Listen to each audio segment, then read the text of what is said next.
Mukunda jewellers మొట్టమొదటిసారి factory outlet. Making ఛార్జీలు లేవు. బ్రాంచెస్ కూకట్పల్లి, కొత్తపేట, సోమాజిగూడ మరియు ఖమ్మం. నమస్తే రమగారు. నమస్తే జయ. రమగారు, సాధారణంగా మనం ఇంట్లో నిత్యం దీపారాధన చేస్తూ ఉంటాం. కొంతమంది ఉదయం చేస్తారు, కొంతమంది సాయంత్రం చేస్తారు, మరి కొంతమంది పొద్దున్న సాయంత్రం 2 పూట్ల కూడా చేస్తూ ఉంటారు కదా.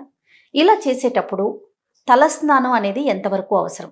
సాధారణంగా దేవుడి దగ్గరికి వెళ్ళేటప్పుడు కానీ, లేకుంటే దేవాలయం దగ్గరికి వెళ్ళేటప్పుడు కానీ ఖచ్చితంగా తలస్నానం చేయాలని అనుకుంటాం మనం. కానీ నిత్య దీపారాధన చేసేవారు ఖచ్చితంగా తలస్నానం అనేది చేయాల్సిందేనా? మీరు అసలు ఎలా ఫాలో అవుతారు? రోజు తలస్నానం చేయవలసిన అవసరం లేదు. రోజు తలస్నానం చేయకూడదు కూడా. నిత్యము తలస్నానం చేయకూడదు. నిత్య దీపారాధన అంటే ఇప్పుడు మాలాగా ఇళ్లలో మాకు అది క్యాజువల్ పని, రెగ్యులర్గా చేయవలసిన విధి. పడుకోవటం లేవటం లాగా దీపారాధన చేయడం అనేది అంత అత్యంత సహజమైన క్రియ. అలా కాకుండా ఇళ్లల్లో లేవు. పెద్దగా మీ పెద్దవాళ్ళు ముందు తరాల్లో ఎవరు చేయలేదు. ఇప్పుడు ఈ తరంలో మనకు అలవాటు, మనకు నచ్చింది, దీపం ఉంటే బాగుంది అనిపిస్తుంది. అది చాలా మంచిదని మనం మిగిలిన పెద్దవారి దగ్గర వింటుంటారు, చేసుకోవాలనుకుంటారు. మనం కూడా చేయాలి అని చాలా కుటుంబాల్లో వారానికి ఒకసారి దీపం పెట్టేవి కూడా నా చిన్నప్పుడు నాకు తెలిసి చేయాలి. నా ఫ్రెండ్స్లో చాలామంది ఇళ్లలో పండగలప్పుడే దీపారాధన చేసి మామూలు రోజుల్లో ఊదొత్తులు వెలిగించే వాళ్ళని కూడా నేను చూశాను. నాకు తెలుసు. కేవలం రోజు ఊదొత్తులు వెలిగిస్తారు దేవుడికి. దీపాలు ఏం పెట్టరు. దేవుడు గూడు దిగుడు ఓ పక్కన ఉంటుంది అంతే. అది పండగలప్పుడు, పబ్బాలప్పుడు, పుణ్యకార్యాలప్పుడు చేసుకునేదే తప్ప మాకు మళ్ళీ రోజు దీపారాధన, నిత్య దీపారాధన ఉండదు. నిత్య పూజ అవి అందరిలోనూ ఉండేవి కాదు ఇది వరకు. ఇప్పుడు క్రమంగా మనకి సోషల్ మీడియా ప్రభావం వల్ల రోజు దీపారాధన, దేవుడు కూడా అందంగా చక్కగా అలంకరించుకోవటము, పువ్వులు పెట్టడము, రోజు మార్చటము, తర్వాత ఈ రోజున ఇది చదువుకోవాలి, ఆ రోజున అది చదువుకోవాలి అని దైవభక్తి పరాయణత్వం పెరగటము, అవన్నీ ఈ కాలంలో డెవలప్ అయినవి. ఇవాళ రేపు డెవలప్ అయినవే తప్ప అందరూ చేసేవాళ్ళు కాదు. కానీ ఇప్పుడు మనం చేయాలనుకునే వాళ్ళ సంగతి. తలస్నానం అసలు సాధారణంగా మామూలుగానే అసలు వారంలో అన్ని రోజులు తలస్నానాలు చేయకూడదు. ఓహో. బుధవారము, శనివారము ఈ 2 రోజులే తలస్నానానికి అంటే తలంటుకి శ్రేష్టం. బుధ మరియు శనివారాలు. మిగిలిన వారాలన్నీ తలస్నానం చేయకూడదు. పైగా ఏమి నెత్తికి నూనె రాసుకోకుండా, ఏం పెట్టి రుద్దుకోకుండా నెత్తి మీద నీళ్లు పోసుకోవటం అశుభం, తప్పు, పనికిరాదు. అవి మరణాలు సంభవించినప్పుడే అట్లా నెత్తి మీద నీళ్లు పోసేసుకుంటారు. నూనె అంటూ ఉండదు, రుద్దుకోవటము ఉండదు. ఆ తల ఆరదు. అలా స్నానం చేసి నెత్తి మీద నీళ్లు పోసుకుని దీపం పెట్టడం చాలా తప్పు, చేయకూడదు. అది అశుభ కార్యాల్లో చేసేది. ఖచ్చితంగా నూనె పెట్టుకోవాలి లేదా ఏదైనా పెట్టి రుద్దుకోవాలి. 2. ఇప్పుడు తల స్నానము అంటే వాటర్ వాష్ కాదు. ఓకే. వాటర్ వాష్ ఒకవేళ విషయం పూర్తవని వాటర్ వాష్ ఒట్టిగా నీళ్లు పోసుకోవటం అని అనేది అశుభాల్లో చేస్తారు. జ్ఞాపకం పెట్టుకోండి. నెత్తి మీద నీళ్లు పోసుకుని రావటం మనకి పనికిరాదు. మనం మన వైపు తెలుగు రాష్ట్రాల్లో పనికిరాదు. ఏదైనా పెట్టి రుద్దుకోవాలి. కుంకుడుకాయ పెట్టైనా సరే రుద్దుకోవాలి, లేదా షాంపూ చుక్క అయినా వేసుకోవాలి. అది ఎప్పుడు చేస్తారంటే అశుభాల్లో చేస్తారు. 2వది అనారోగ్య సూచకం. అది తలలో జిడ్డు ఉండిపోతుంది, మురికి ఉండిపోతుంది, ఆరదు తల. సాయంత్రం అయ్యేసరికి తల నాదొస్తుంది, అస్సలు పనికిరాదు. తల స్నానం అంటే అంటుకుని స్నానం చేయటం. నూనె రాసుకో, నూనె కాకపోతే ఇంకో హెన్నా పెట్టుకో, ఇంకోటి పెట్టుకో, ఏదో ఒకటి నెత్తికి పెట్టుకుని దాన్ని వదిలించుకునేందుకు ఇంకొకటి పెట్టాలి కదా మనం. అది చేస్తే మీకు జుట్టు ఆరిపోతుంది. ఆరిన జుట్టు ఆరోగ్యానికి మంచిది. తడారిన జుట్టు జబ్బు చేస్తుంది, పనికిరాదు. ఇప్పుడు ఈ తలంటి పోసుకోవడానికి మరి మనకి ఇదివరకు స్కూళ్ళకి వెళ్ళే పిల్లలంతా ఇప్పుడు కూడా ఆదివారాలే సెలవులు ఉంటే ఆదివారం పొద్దున బాగా చక్కగా నూనె రాసి తలంటి పోసుకుంటాం. వీలు కదా.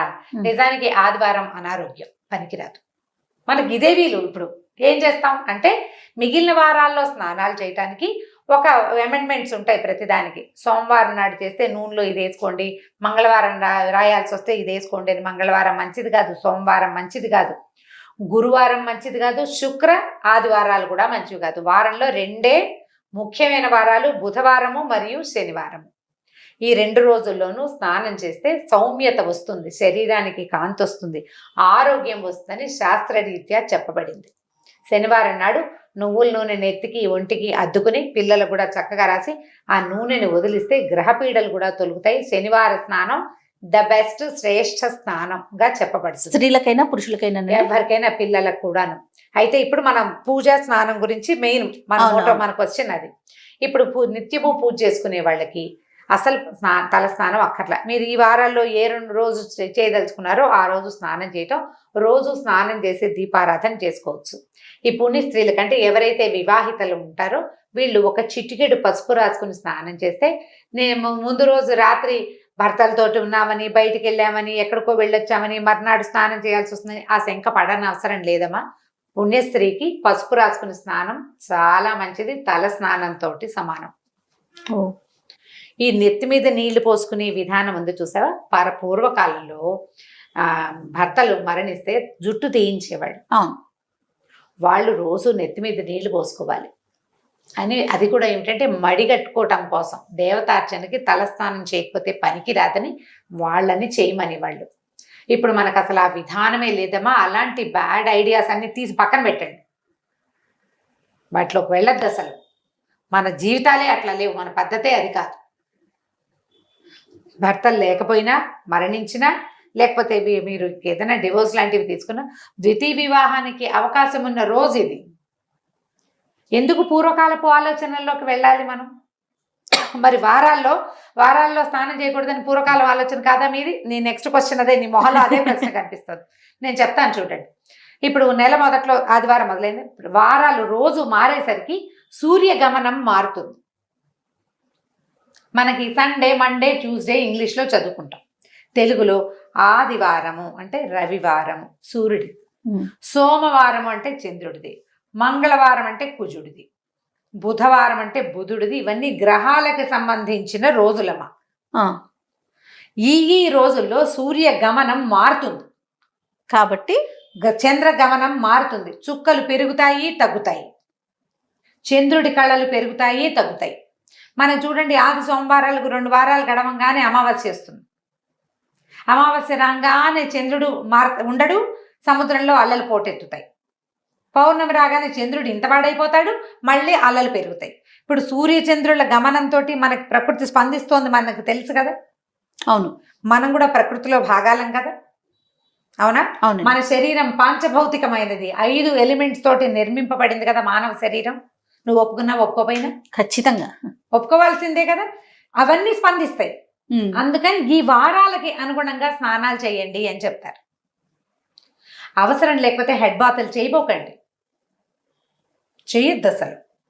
ఈ నిత్య పూజకి చేయక్కర్లేదు. అయితే మళ్ళీ ఈ నియమాలు ఉన్నాయి కదా, ఈ వారాల్లో స్నానం చేయకూడదు అని. మరి సోమవారం స్నానం చేయాల్సి వచ్చిందండి, ఆఫీస్లో ఏదో పార్టీ ఉంది, ఏదో ఫంక్షన్ ఉంది, లేకపోతే ఎక్కడికో వెళ్ళాం, స్నానం చేయాలి. దానికి ఏం చేయొచ్చు అంటే, ఆడవాళ్ళు అయితే ఒక చిటికెడు పసుపు రాసుకోవచ్చు. దాంట్లో బుధవారం అయితే విభూతి వేసుకోండి, గురువారం అయితే, ఇది పాత పద్ధతుల్లో చెప్తారు. అంత దాకా వెళ్ళొద్దు, అవన్నీ పెట్టుకోకండి. పసుపు రాసుకుని తలస్నానం చేయండి. మందార నూనెలు అవి నూనెలు చేసుకుంటాం కదా, నూనె తయారు చేసుకుంటాం. నూనెల్లో గనక పువ్వులు వేసిన నూనె అయితే గనక తప్పు లేదంటారు. ఆ నూనె తలకు పెట్టుకుని తలస్నానం చేయొచ్చు. అమెండ్మెంట్స్ ఇవన్నీ చేయకుండా ఉంటే మంచిది. తప్పక చేయాల్సి వస్తే ఈ పని చేయండి, చేయవలసి వస్తే ఈ పని చేయాలి. ప్రధానంగా భోజనం చేసి తల స్నానాలు చేయకూడదు. నెత్తికి నూనె పెట్టుకున్నాక స్నానమే చేయాలి, కానీ మధ్యలో ఆహార భోజనాలు చేయకూడదు, తినకూడదు. పొద్దున్నే నూనె రాసుకుని బ్రేక్ఫాస్ట్ అన్ని చేసి 12ంటికి స్నానం చేసి చేయకూడదు. పాత పద్ధతి చెప్తున్నా, తర్వాత మీ ఇష్టం. తర్వాత దేవాలయానికి వెళ్ళేటప్పుడు తల స్నానం చేయాలా, అది అడుగుతుంటారు చాలా మంది ఆడవాళ్ళంతా. శుక్రవారం తలంటి పోసుకోవాలనుకుంటారు, లక్ష్మీ పూజ చేసుకోవాలి, తలంటి పోసుకోవాలి. పసుపు రాసుకుని స్నానం చేయండి, తలంటి పోసుకోండి, పనికొస్తుంది. దేవాలయ దర్శనానికి వెళ్ళాలి అంటే మీరు నెలకు ఎప్పుడో ఓసారి వెళ్తే వాళ్ళు పోసుకోండి తలంటి. అది ఏ రోజైనా కూడా దేవాలయానికి వెళ్ళాలన్న ఉద్దేశం ఉంటే. కానీ నా సిద్ధాంతం అయితే, మీ తల మురిగ్గా ఉంది, స్నానం చేసి చాలా రోజులైంది, ఏదైనా రకరకాల పరిస్థితులకు ఎదురయ్యాయి అని మీకు అనుమానం ఉంటే తప్ప, లేకపోతే పసుపు రాసుకుని స్నానం చేసి వెళ్ళొచ్చు. పసుపు రాసుకుని ఒక చిటికెడు సూత్రాలు, మంగళసూత్రాలు పసుపు రాసుకోవడం, పాపిట్లో ఒక చిటికెడు అంటించుకోవడం, ఒంటికి శాస్త్రానికి పసుపు రాసుకుని స్నానం చేస్తే పనికొస్తుంది. ఆ పసుపు ఉంచుకోవాలా అలాంటి వాటికని సబ్బేసి తోమేసుకోవచ్చు. పసుపు ఉంచుకోక్కర్లేదు. కానీ పసుపు రాసుకుని స్నానం చేసి దేవాలయానికి వెళ్ళొచ్చు. ఈ నియమాలు ఏవి ఈ వారాల్లో చేయకూడదు అనేవి క్షేత్రాలకు వెళ్ళినప్పుడు కానీ, పండగల్లో పర్వదినాల్లో కానీ, పుట్టినరోజులకు కానీ వర్తించవు. మన పుట్టినరోజు ఆదివారం నాడు వచ్చింది, పుట్టినరోజుకి తలంటి స్నానం చేసేసేయచ్చు, తప్పలేదు. ఓకే, అప్పుడు మనం ఇప్పుడు తీర్థానికి వెళ్ళాం, ఏ తిరుపతి వెళ్ళాం, ప్రయాణం అంతా దుమ్ము కొట్టుకుని ఉన్నాం, ట్రైన్లో స్నానం చేసి దేవతా దర్శనానికి వెళ్ళాలి స్వామివారికి అనుకుంటాం, అప్పుడు స్నానం చేయొచ్చు. పుణ్యక్షేత్రాల్లో స్నానాలు, తలంటి పోసుకోవటాలు దానికి వార నియమం ఉండదు. క్షేత్రాన్ని బట్టి మనం అక్కడికి వెళ్తే అక్కడ మనం క్షేత్రం తాలూకు పవర్లోకి వెళ్ళిపోతాం. సూర్యచంద్రాదులు మన ఏం చేయలేరు. అందుకని ఇది పనికొస్తుంది. ఇలా ఆలోచన పెట్టుకుంటే నిత్యము తల స్నానం చేయవలసిన అవసరం లేదు. వారానికి ఈ 2 రోజులు పెట్టుకుని స్నానం చేయొచ్చు.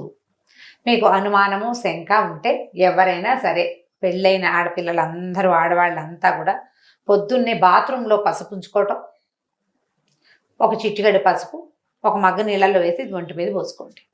అనుమానం లేకుండా, శంక లేకుండా, ఏదైనా తప్పు చేస్తున్నామేమన్న భావన లేకుండా ఉంటుంది. పసుపు ఎలాగో యాంటీబయాటిక్, మనకి స్కిన్కి చాలా అవసరమైంది, ముఖ్యమైనది. ఆ శంక లేకుండా పోతుంది. ఏమీ తప్పులేదు, శుభ్రంగా చేయొచ్చు. అంతే. నమస్తే. నమస్తే జీ. ఈ వీడియో కనుక మీకు నచ్చినట్లయితే లైక్ చేయండి, షేర్ చేయండి. మరిన్ని ఇంట్రెస్టింగ్ వీడియోస్ కోసం మా ఛానల్ని సబ్స్క్రైబ్ చేసుకోండి.